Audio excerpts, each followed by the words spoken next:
జగిత్యాల జిల్లా రాయకల్ పట్టణంలో నేటి యువతను పట్టి పీడిస్తున్న పెనుభూతం మాదక ద్రవ్యాలపై యుద్ధం ప్రకటించారు.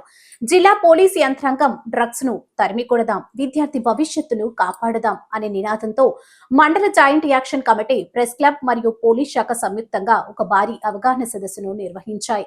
రాయకల్ పట్టణంలోని ఆర్ఆర్ గార్డెన్ లో బుధవారం జరిగిన ఈ సదస్సుకి జిల్లా ఎస్పీ అశోక్ కుమార్ ముఖ్య అతిథిగా హాజరై విద్యార్థులకు దిశానిర్దేశం చేశారు.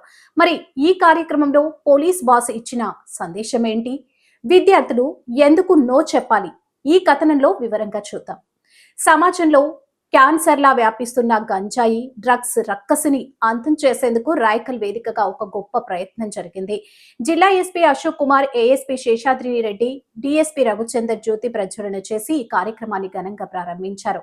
పోలీస్ కళాజాత బృందాలు తమ పాటలు, ఆటలతో డ్రగ్స్ వల్ల కలిగే అనర్థాలను కళ్లకు కట్టినట్లు వివరించగా, పోలీస్ శాఖ రూపొందించిన మినీ చిత్రం ప్రతి ఒక్కరిని ఆలోచింపజేసింది. ఈ సందర్భంగా జిల్లా ఎస్పీ అశోక్ కుమార్ విద్యార్థులను ఉద్దేశించి సంచలన వ్యాఖ్యలు చేశారు. మంచి ఆలోచనలు ఉన్నవాడే బలవంతుడు, బలహీనమైన ఆలోచనలు ఉన్నవాడే చెడు అలవాట్లకు బానిసవుతాడు అని ఆయన హెచ్చరించారు. ముఖ్యంగా తల్లిదండ్రుల కష్టాన్ని, చదువుపై పెట్టిన పెట్టుబడిని మర్చిపోవద్దని కోరారు. డ్రగ్స్ బారిన పడితే సంగీతం, క్రీడలు, చదువు ఇలా దేని మీద ఆసక్తి ఉండదు. డ్రగ్స్ మాఫియా కేవలం విద్యార్థులనే టార్గెట్ చేస్తుంది. అందుకే ఎవరైనా డ్రగ్స్ ఆఫర్ చేస్తే ముఖం మీదే నో అని చెప్పే ధైర్యం అలవర్చుకోవాలి అని ఎస్పీ పిలుపునిచ్చారు. అనంతరం అడిషనల్ ఎస్పీ శేషాద్రిని రెడ్డి మాదక ద్రవ్యాల వెనుక ఉన్న శాస్త్రీయ కోణాన్ని వివరించారు. డ్రగ్స్ తీసుకోవడం వల్ల మెదడులో డోపమైన్ అనే రసాయనం అసాధారణ స్థాయిలో విడుదలవుతుందని, అది మనిషిని కేవలం ఆ మత్తులోనే ఉంచి మిగతా ప్రపంచాన్ని మర్చిపోయేలా చేస్తుందని వివరించారు. ఫ్రెండ్స్ కదా అని సరదాగా ఒక్కసారి ట్రై చేసినా అది జీవితాంతం విషాదంగా మారుతుంది అని ఆమె హెచ్చరించారు.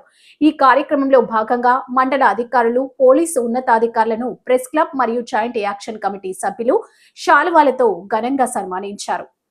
ఈ కార్యక్రమంలో MRO Nagarjuna, MPO Sushma, MEO రాఘవులు, సిఐ సుధాకర్ తో పాటు పెద్ద సంఖ్యలో విద్యార్థులు, ఉపాధ్యాయులు పాల్గొన్నారు.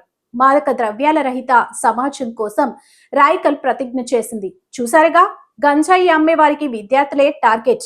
అందుకే మత్తుకు చిత్తు కావద్దు, చదువుతో పైకి రావాలని అధికారులు కోరుతున్నారు. మీ చుట్టుపక్కల ఎవరైనా అనుమానాస్పదంగా కనిపిస్తే వెంటనే పోలీసులకు సమాచారం ఇవ్వండి.